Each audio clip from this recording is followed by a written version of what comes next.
I'd like to welcome everyone to the Real Talk series, Healing Life's Trauma for Women. Today, I have a very special guest, Dr. Erica Adkins. I want to welcome Erica and thank her for taking time out of her busy schedule to be with us here today. So I want to tell you guys a little bit about Erica. She has my heart right now, this book that she wrote. So I want to give you a little info about her first, and then we're going to talk a little bit about her book. But Erica is board certified with the American Board of Professional Psychology as a counseling psychologist. She has provided treatment and assessment in a variety of settings, to include her own private practice. And she is currently the AMEDD officer in the United States Army Reserve 1835th Med Detachment Combat Operational Stress Control Unit, and has served as a behavioral health officer in multiple overseas locations during deployment. So Erica is also the author of Rock Bottom is Where Bad Bitches Are Built and the workbook that accompanies that. And I cannot begin to tell you the chill bumps I have just talking about this book that she wrote. So I want her to tell us a little bit about why she decided to write her book. Of course. Well, thank you so much for having me. I'm honored to be here. So I chose to write my book. So the book is a kind of a chronicle of a decade of sort of one traumatic event after another within my own personal life, most of which occurred when I was already a psychologist. And so for me, I felt it was important to get the story out there and let women know that you're not alone in going through hard things, and that even people who have the background and the training in mental health still are not immune to life. And so I just wanted to, I wanted to get the story out there to empower women, to help women get started on their healing journey. And also for selfish reasons, writing is very therapeutic, and it activates a different part of the brain than when we're speaking or when we're just thinking. And so I felt like that was something I needed to do as part of my own healing journey. And I, felt like, well, why not write and publish and then get the story out there for people? I love that. I love it. You have a very powerful story. And like you said, it seemed like one traumatic event was happening after another for you. And that's when I was reading your story, I just kept thinking, how can she handle another thing? How can one more thing? And then there was one more thing and one more thing and one more thing. And I think as women, we relate because, we go through many stages through our life. We grow up, we get bullied in high school most of the time, at some point, or we're a bully during high school. We get married or we find a partner, we have babies, we have work, we have all these things. And just so many of those things can cause some traumas that just kind of build upon each other. And then one day we're like, I can't do this anymore. Something has to give. What can I do? And like you said, writing can be very therapeutic. I've recently found that painting can be very therapeutic. I'm not artistic when I paint, but just putting colors onto that white surface is just, there's some kind of release for me. So yes, I think that that's a great therapy for a lot of people to use, that, nobody has to see it. You could journal in your own journal and nobody has to read what you say. It can be private, or you can choose to share it like you did with your story. I'm very grateful for that. So your story is very powerful. I related to a lot of what you wrote, and I'm sure a lot of other women will too. And I really encourage anyone watching today to get your book. It is, like you said, it really lets you know you're not alone. And some of the things that we don't even realize are traumatic are traumatic, and we don't know because we've had them hidden down for so long. So I really, really think that a lot of the things that I had been feeling were brought up when I was reading your story. And so that was it was kind of triggering, but it was helpful to me. It was helpful for me to realize that and to deal with those issues that I have dealt with in my life. But can you talk a little bit about just one of those many traumas that you faced, and like kind of how you took steps to start healing from that? Absolutely. Without going into a ton of detail for interest of time, I'll talk about the sort of the major theme or the major trauma that runs throughout the book. And that was, finding myself in an abusive marriage, in an abusive relationship. And Since I've written the book, a lot of the feedback that I get or questions that I get, and sometimes even, comments are, well, how did you find yourself in that situation? You're a psychologist, you should know better. And, long story short, this was a man who, saw a young, vulnerable single mother and thought, here's my opportunity. And so he became who I wanted him to be, in the sense that he could tell, he knew what was important to me. So he said all the right things, he did all the right things. And then gradually over time, things like controlling how I spent my money, controlling who I talked to, controlling who I looked at, controlling how I spent my time, who my friends were, so on and so forth.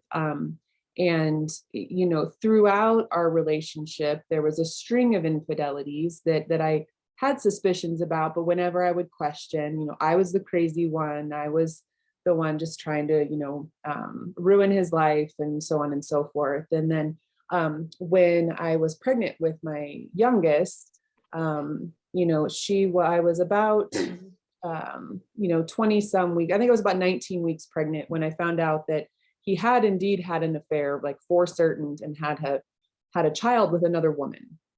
And so, the book, this then just goes on to chronicle what that journey was like for me, desperately trying to keep my family together, because at the time that's what felt right. And then the marriage falling apart, and then him coming back and it falling apart again. So, but it wasn't until the marriage completely dissolved, when my littlest was 3, that, as you mentioned, I'm an officer in the Army Reserve, and my command team had to get involved because there was an incident involving a weapon, and threats and so forth. So they had me go speak to a domestic violence advocate, which at the time I thought was insane, because he did not put his hands on me. Right. And so, in sitting with, her name is Lisa Jenkins, and she's one of my dearest friends now, and sitting with Lisa, going through this questionnaire, and her asking me, a bunch of yes or no questions, I answered yes to every single question, with the exception of, has he hit you? But threats to my life, threats to my family, threats to friends, so on and so forth. And so in that moment, it was very shocking and sobering to me that, wow, like I really have been in an abusive situation. And if it can happen to me, it can happen to just about anybody, because again, being a psychologist, one would think that you would notice the warning signs along the way. And I talk about in the book some red flags that I saw, but man, he was a master manipulator, could explain them away in a convincing manner. And so that was, I would say, one of the main motivators of the book. Is now I'm learning, since writing it, so many women find themselves in these types of situations.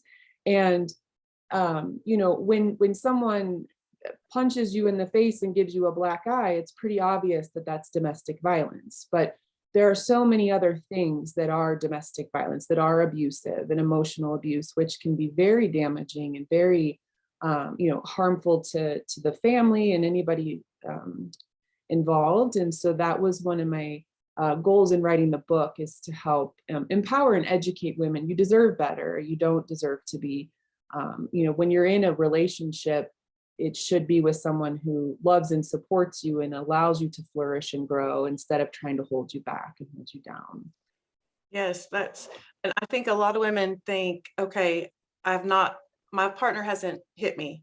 They haven't done anything physically to my body. So I'm not being abused. Mhm. But like you said, I think so many relationships that women that are being abused in, it's emotional and verbal abuse. And like you said, being manipulated and controlled, whether it's with the money or all the different things, like you said. I know that I was in a relationship as well, where I was afraid when I went out to look at a male. I didn't want to look or smile at a male, because, the verbal attack that you got afterwards was just not worth it. And, keeping in contact with friends. I didn't do that either, because, why would I want to do that? I had him, and that's all I should need. So yeah, I can very much relate to that. And I'm sure a lot of women can relate to that. And Yeah, I'm glad that you're talking about that to get other women aware so that they know they're not alone and they shouldn't have to put up with this stuff. They deserve better than that. So we all need to be treated with support and respect. Absolutely. Definitely. Absolutely. So tell us a little bit about the footholds that that are in the book along the way. How do you want people to take those as they're reading your book? Absolutely. So I'll tell a really quick backstory on where the title of the book even came from. So as you mentioned, what I just talked about is not the end. There were multiple things that happened after that Yes. within my life. And, several years after my divorce, something else happened. And I'm talking to my best friend and I said, Tony, I just don't know how much more of this I can take. It's like every time I'm down, I get kicked. And she said, Erica, rock bottom is where bad bitches are built. Now, get yourself up and do what you've got to do. I love And I was that. like, huh, I like that. And so in my own clinical work, I specialize in treating trauma. And when I'm describing the healing journey to a client, I will often describe it as, we're climbing a mountain together. I'm the trail guide. I've been up this mountain and down a million times. I know where, safe passage is. I know where we can take shelter. I know where we can get water, etc. But I can't carry you. I might be able to lift you up for a second if you need a little break, but you're going to be doing the hard climb. That we're in this together, but you're doing the hard work. And so when you're rock climbing, you're looking for, and in hiking, you're looking for footholds, like the next place to put your foot to kind of lift yourself up. And so in the book, um, at the end of each chapter, I offer some footholds, which are just sort of tips or suggestions on some small things that you can do to get through a hard time or to begin that long-term healing journey. And it's things like some deep breathing exercises. It's things like reaching out to a friend, telling your story, writing. We talk a bit about finding a therapist if you feel you're ready for that, and those sorts of things. So they're woven throughout the book to provide. Again, I would not say that it's comprehensive in terms of telling you exactly what to do and how to get from start to finish. It's the Right. beginning stages of how do I get started on this journey? How do I get started on this climb? Yeah, because I think that's probably what most women wonder once they realize that that they're experiencing these traumas and what do I do now? Where do I go? Who do I talk to? I can't go to the doctor because then my spouse or partner might know, and I don't want him to know or her to know. So, like you said, just reaching out to a friend or, a parent, if you have a parent that will listen, or anybody that you feel like you can talk to, they need to get it out. It needs to come out of your mouth. It needs to come out because your story needs to be told. That's the only way that you can realize the trauma and begin in any way, shape, or form dealing with it. Mhm. Definitely. So I absolutely love your book. And so tell us a little bit about the specialties that you have within your counseling practice. Like what do you deal with mostly? Yeah, absolutely. So, as I mentioned, I focus primarily on trauma treatment. I am trained in a technique called EMDR, or eye movement desensitization and reprocessing. And I could spend 8 hours, yeah, talking about that and explaining what that is. But just know that it is an empirically supported treatment. And what that means is that it's been tested and researched and found to be effective for treatment with trauma. And what I like about EMDR, both myself as through my healing journey and then also as a clinician, is the way EMDR works is it's slightly different than your traditional talk therapy because you're not just talking about the trauma, which speaking about the trauma, our language centers are near our prefrontal cortex or within the frontal cortex of our brain. When a trauma happens, that part of our brain goes offline, and we're functioning more from the more primitive parts of our brain in our fight or flight mode. And so with EMDR, it activates a different part of the brain. And like I said, I could explain the science behind it, but that'd be a whole different talk. And so I use EMDR primarily, and other sorts of talk therapies. I treat a whole variety of trauma. Within my practice, there are currently 13 clinicians, and so each of us specializes in a slightly different aspect of trauma. Some treat children, some treat adolescents, some focus kind of solely on combat-related trauma. I am trained in dual diagnosis. So what that means is somebody who's struggling with a substance use disorder or an addiction of some sort, along with trauma. A lot of times they go hand in hand. And so I try to treat the whole person in all different aspects of that. But being in the military myself and being a deployment veteran, I have a heart for military families. Women veterans especially, we're kind of an invisible population. When Yeah. people hear the word veteran, they think white male typically. Yes. Uh, Yes. and within the military, there are a lot of women who have experienced military sexual trauma. And so that's one of the areas that I focus on within my private practice. And sort of related, but unrelated, I also focus on perinatal and postpartum mood disorders, infant loss, infertility, miscarriage, that sort of thing. So also can be very traumatic, of course, as Oh, many yes. experienced. And so again, related, but similar, but related. So when someone comes in to see you, kind of what's your process to kind of figure out like, okay, where we need to go on this journey? Yeah, great question. I I absolutely love to hear people's stories. I just love people's stories. And when you're first making that choice to begin therapy, it's scary. It can be very scary because you're walking into a stranger's office and you're bearing your soul. You're sharing some of your potentially deepest, darkest secrets that you've not shared with anyone or that are very difficult to share. And so, um, you know, a lot of listening in the beginning stages of just sort of getting to know the person, getting to know how they work, where their pain points are, what has happened, and then together determining. It's always a very collaborative process. Like I explain to people that yes, I have the training and the knowledge and the background, but you're the expert on you. Yeah. You know you better than anyone else. I'm here. We combine my knowledge and training with your life experience, and we decide together where we're going on this path. But it's there are different treatment options available for trauma, and so that's part of the process in therapy is getting to know the person, getting to understand what they need, and then making sure that I, as a clinician, am a good fit for them. And sometimes I may know a colleague or someone who has a different area of expertise that might be a better fit for that person, and we'll have that discussion. And a lot of times it's something that we can work together with. But just really love. I really love to get to know people on a personal level to make them feel seen and heard and acknowledged and validated. And I think that's probably the most important thing, no matter who you're talking to, when you're talking about traumas in your life, it needs to be to somebody you trust and somebody that you know is listening and that does validate. You are not alone. And yes, you went through something. And what are the next steps that you need to take? Do you need to talk to someone else? Can you work through this by yourself? Can you find some kind of group therapy or whatever it is? But women need to get help and we need someone to talk to. Um, so give us just a couple of simple techniques. So I'm sitting here and maybe I've just realized as I'm watching this series that something from my past has come up and emotionally I get that feeling in my gut and I start recalling what happened. What should I do in the moment? What should I do in the moment?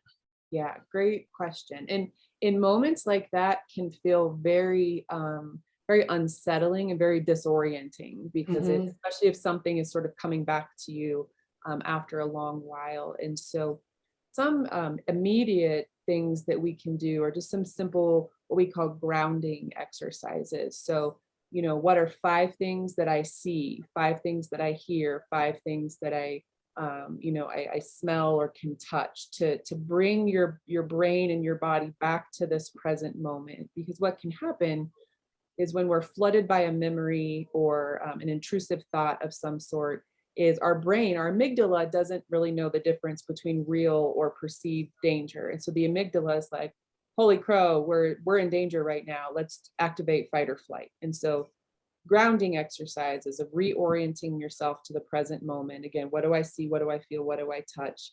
What do I hear? can remind the brain that, okay, we're safe in this moment. We are safe. We are remembering something scary or something upsetting, but we are safe. And then really focusing on what we call diaphragmatic breathing, or the diaphragm is the muscle that helps our lungs expand and contract. And a lot of times, especially when we're in fight or flight, or when we've had a lifelong, exposure to trauma, we tend to breathe from up here, from our chest, and so it's very shallow.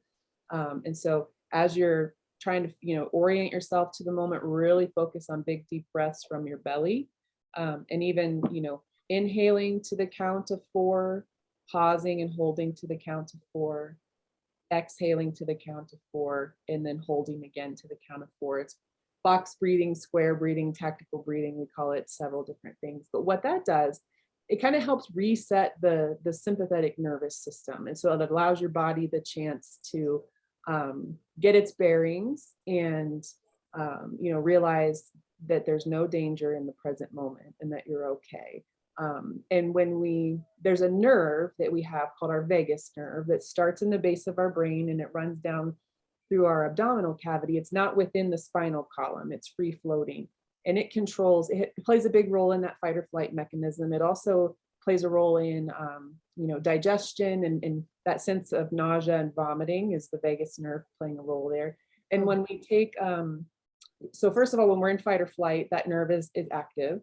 And when we focus on belly breathing, the diaphragm, as it expands, puts pressure on that vagus nerve and can calm it down. It's almost like, getting a big old warm hug from your grandma or something. Oh, yeah. Yeah. And so our belly breathing, the diaphragmatic breathing can help, put pressure on that nerve and calm down a lot of that fight or flight sensation. That's awesome. That's definitely things that we can do in our home in the moment for sure. And after that, we need to figure out what we need to do for ourselves. We don't need to put it back down in there for it to resurface later. When it's there, we just need to go ahead and figure out a way to deal with that, to be able to grab hold of it, accept it, and then figure out ways that we can begin healing from it. And that's why people like you are just so awesome. Your book and your practice and the work that you do for everybody. I don't know if people tell you enough, but everybody greatly should appreciate you. You are much needed in this world for sure, especially right now with all this craziness going on. I'm sure that your phone is going to begin ringing off the hook even more. Thank you. Well, is there anything else that you'd like to add? Do you have any more upcoming books or anything? Anything in mind? Great question. Yeah, so I'm thinking about what the next steps are for rock bottom is where bad bitches are built. What would be a good segue for that? But I am working on a book called In Case I Don't Return, and it's about the experience of women in the military, moms especially, in deploying and or being away from family, because it is just such a different experience. So that's in the works. That's awesome. And anybody who's interested, whether you've read my book or not, if you go to my website, which is just www.drericaadkins.com, so that's ERICAADKINS.com, you can download a PDF version of the workbook that comes along with Rock Bottom is Where Bad Bitches Are Built. And so that's a great way for people to just kind of get started. And thank you for offering that. That's a great thing to have offered for free. I really appreciate that. I've read the book, so now I'm going to download the workbook and I'm going to read it again when I get it back from Linda. And I'm going to work through that workbook and see if I can figure out some more things I can unload from this body to just be more of a happier being. Yeah. Absolutely. Well, thank you so much for taking time out of your day today. We really appreciate learning from you, and we hope to talk to you again in the future. Absolutely. Thank you.